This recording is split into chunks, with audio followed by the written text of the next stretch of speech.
భారతదేశంలో 1% ధనవంతుల చేతుల్లో 40% సంపద కేంద్రీకృతమై ఉందని, దేశ జాతీయ ఆదాయంలో వారే 23% పొందుతున్నారని, మరొక వైపు దిగువన ఉన్న 50% ప్రజలకు జాతీయ సంపదలో 6% సంపద మాత్రమే కలిగి 15% మాత్రమే జాతీయ ఆదాయాన్ని పొందడం బాధాకరమని విశ్రాంతి ఐఏఎస్ లిబరేషన్ కాంగ్రెస్ పార్టీ వ్యవస్థాపకులు విజయ్ కుమార్ GSRKR తెలిపారు.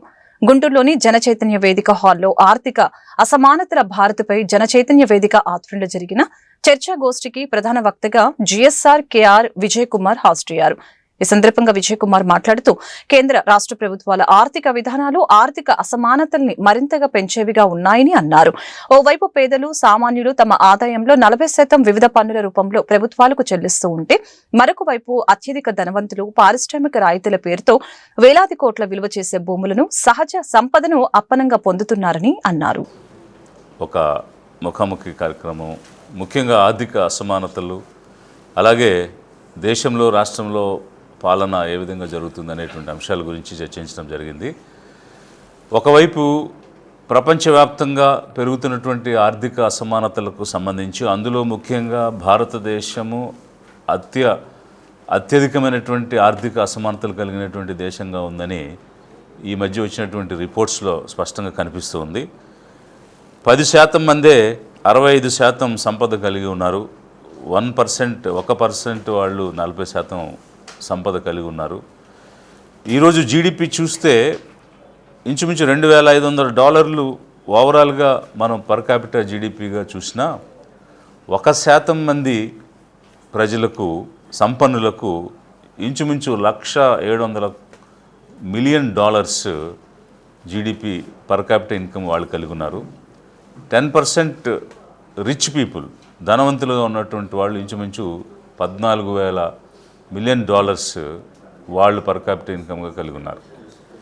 ఇలాంటి ఇంత దారుణమైనటువంటి అసమానతలు కలిగినటువంటి దేశంలో ఒకవైపు ధనవంతులు మరింత ధనవంతులు అవుతున్నారు, పేదలు ఇంకా పేదవాళ్ళు అయిపోతున్నారు. కేవలం 6% మాత్రమే పేదల దగ్గర సంపద ఉంది. 50% మంది ప్రజల దగ్గర 6% మాత్రమే సంపద ఉంది. మిగిలినటువంటి వాళ్ళ దగ్గర మిగిలిన సంపద అంతా ఉంది. అంటే ప్రభుత్వాలు ఏం చేయాలి?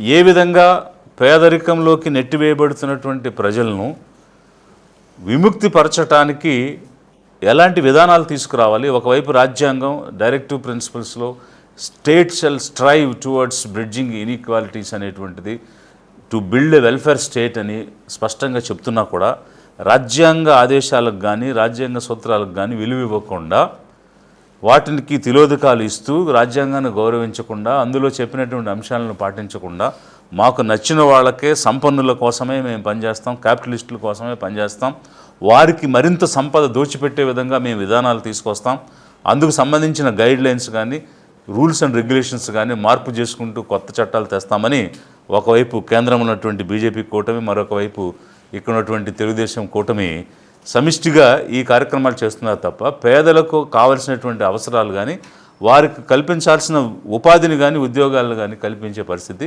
చేయడం లేదు.